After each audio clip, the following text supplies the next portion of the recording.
purpose today, and the purpose of this grant is really to expand and stabilize the school psychologist workforce.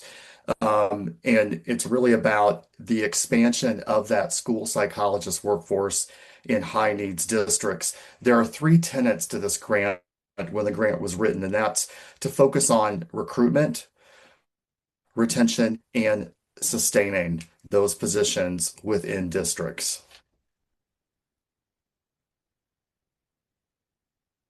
And So, that's kind of about why this matters. yeah, thank you, Todd. And so, we know that one out of every five children and students experience some type of mental health challenge and or a mental health disorder or psychiatric disorder.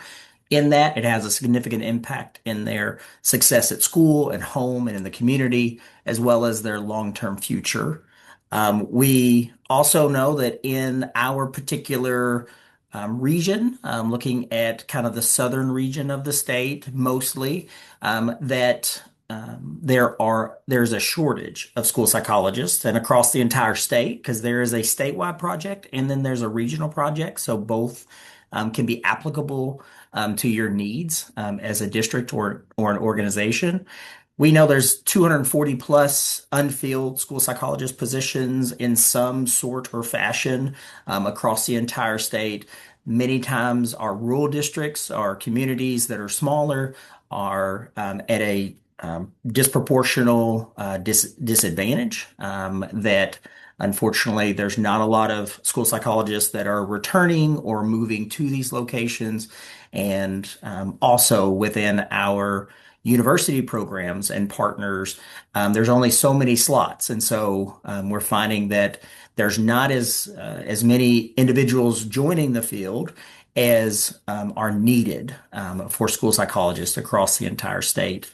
The National Association of School Psychologists recommends that there's one school psychologist for every 500 students.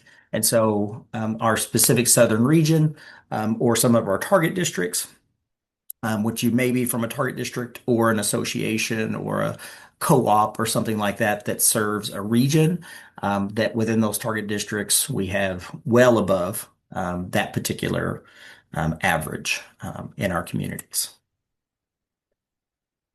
So for our districts or organizations that are hiring school psychologists, we want to be able to help the hiring process. And now it does not cover the hiring process, but we want to be able to help that. What we're able to do is we're able to provide up to $25,000 for every school psychologist that's hired. Now, if I have a part-time school psychologist or a half-time school psychologist, it may be prorated half of that amount for the first year. And then in the second year, we also will provide $15,000 to retain that person, an additional $10,000 in the third year in that retention. And all of this funding goes to the hiring organization, the district or organization that is employing the individual. We'll also provide some recruitment or mentorship stipends that may be able to provide additional incentives for our school psychologists, maybe from other areas or other states. That's kind of one of the hopes is that we can pull in folks from other states. We'll move to some of our partnering districts. We have these stipends that can be recruitment stipends, but also we have communities that we're developing so then they can have a support network, they can share resources, they get some extra training and support on school-based mental health and specifically tier 2 and tier 3 mental health supports and services that can be implemented within a school district. But those individuals that come and work for the organization or for the district, those individuals will also receive a $20,000 stipend in their first year. That is paid directly to those individuals in a 1099 format or an independent contractor format through the Stress and Trauma Treatment Center. And that's for our new hirees. But also when we're thinking about the pipeline development and trying to get interns or even practicum students in school psychology to go to your organizations, to your districts, et cetera, that we can provide a $10,000 per year stipend to those individuals as well. And then knowing that there's not enough time in the day for most of us to be able to provide effective supervision or mentorship. And some people need supervision, some people don't. If I'm a fully licensed school psychologist, maybe I don't need supervision necessarily, but maybe I may need some mentorship, some coaching, some support as I'm acclimating to the culture of the organization or the district, or I'm learning some of the ins and outs of the policies and written and unwritten types of rules to really help me be successful and help me fit in and mainly help me to last there. That I want, as with all of us, our goals are once we have a school psychologist in the districts, we want them to stay in the districts and not see the change in employment or uproot any of those relationships that are being built with the students and families there. As I mentioned before, we also provide some no-cost training and consultation to the districts and communities of practice for the participants that are the professional school psychologists. So to recap, what districts can access is just funding to hire those school psychologists, as Matt stated, as well as tuition and stipend support for those candidates who are going for certification or recertification within the school psychologist realm. Also, graduate school psychology intern placements, and then centralized fiscal management through the ROE 40. And that last one I really wanted to highlight because oftentimes with the grant, if a district takes a grant on, if you're accepted for a grant, then there's a lot of fiscal management that occurs, and that will be handled through the Regional Office of Education 40 in conjunction with the Stress and Trauma Treatment Center. So it'll be limited data, things that we need from you in terms of ratios and what is benefiting your district, should you be a district who moves forward and is accepted into this initiative. But just wanted to reiterate again that centralized fiscal management piece would heavily be taken care of by the Regional Office of Education 40. And then again, we started this webinar with just our three tenets, which is to recruit, retain, and sustain. And it really, again, is about that school psychologist workforce stability and how are we able to, through this grant, be able to support our students in those districts that oftentimes struggle with hiring a school psychologist and having that mental health piece available to your students and families. The district commitments, you may be asking, what are the commitments that would be for the district? That would be you'd be participating through an MOU. There would be some support supervision structures in place.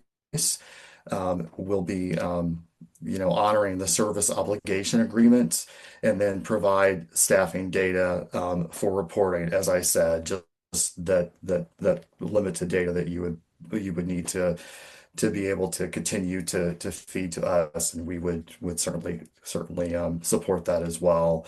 And that continuation of funding depends on those measurable increases in the school psychologist capacity within our high need districts. So who should engage? Today we have a wide variety of folks on: superintendents, special education directors, HR leaders, district mental health leaders. I just encourage, again, as I said at the beginning of this presentation, it is recorded. So if you're on this call and there's someone else on your leadership team that, as you consider applying for this grant, if you're considering hiring school psychologists, folks, then feel free to utilize that recording to be able to disseminate the information that we share with you today. So the next step in this is we're going to give you a QR code. We'll throw a link in the chat box for you as well. But to go into our landing page, which is at the Stress and Trauma Treatment Center's website, stressandtrauma.org /schools. Here at this landing page, you're going to see the countdown for our application. Our applications are due April 10th. So at the end of the day on April 10th, 5 o'clock is the goal for that. You want to get any applications for potential positions. We understand that not everybody's going, or most will not even know the applicant yet, that you may be going with your going to your board or opening a position at this particular point, but you can submit for that application so that then we will kind of earmark the funds that you will be accepted as a slot, and then you'll know you'll have the funds. We understand also that there are recruitment barriers, so that having the funds doesn't necessarily mean you can recruit a good school psychologist for your district or organization. And so, just as soon as you know you can't recruit, just let us know so then we can open those funds up for another district or organization to be able to utilize.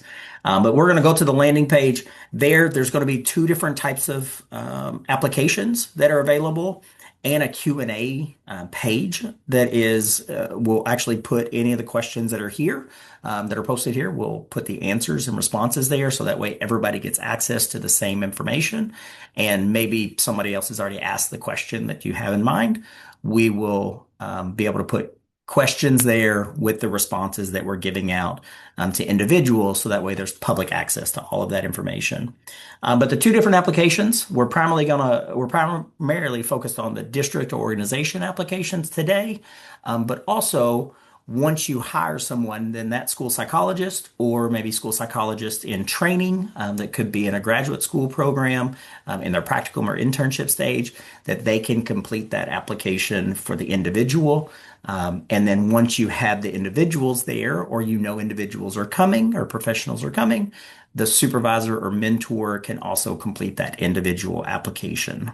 So they'll go there for completing the application that will have more of who they are and where they're from and things like that that are required, and some of their confirmation of their commitments, which included a service obligation, which is basically for the funds that we're giving out. We want them to be staying with your organization. And so they have an obligation to stay and to not kind of go to more rural, more high needs communities and take and then leave those communities. We want them to be investing and staying within the communities that they're going to.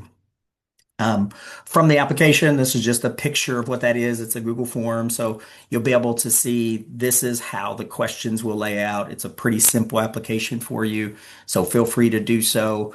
It isn't necessarily first come, first serve up until April 10th. On April 10th, all the applications that are completed as of that point, we will consider those and go through the scoring process. After April 10th, if there are additional funds, or for your school psychologist or school psychology graduate student, those individuals, it probably will be first come, first serve. So time is of the essence for them if they cannot get their application in before April 10th. So the big next step, just go in and complete the application. If you know you want to hire someone, maybe you already have a vacancy that's there. Maybe you're expanding in some way. If you know that's the case, let us help with recruiting for some of your higher need districts. Let us help with recruiting for your alternative schools. And in this, there are a list of districts that are eligible. And also all special education alternative schools, all regional safe schools, all ISB accredited alternative schools are all eligible for hiring these individuals as well. And as we move into our closing, I just wanted to reiterate, Dr. Buckman had talked about the FAQ document. There's a QR code here that you could scan, but that's also located on the application landing page as well. And as we enter into a Q&A this afternoon, we'll make sure that we add any additional questions that aren't currently on that FAQ to that document, just so that it's a good resource for us all moving forward.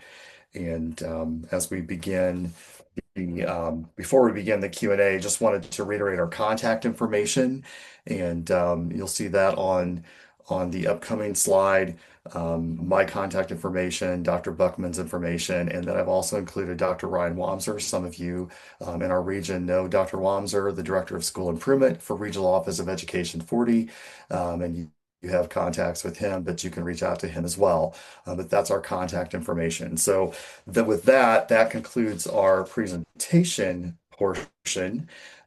We will move into the Q&A portion. And again, just to reiterate on the next slide that we will have that QR code that takes you to that application page. If you want to snap a photo of that as well. Again, I will send all this out tomorrow to those folks who have been on this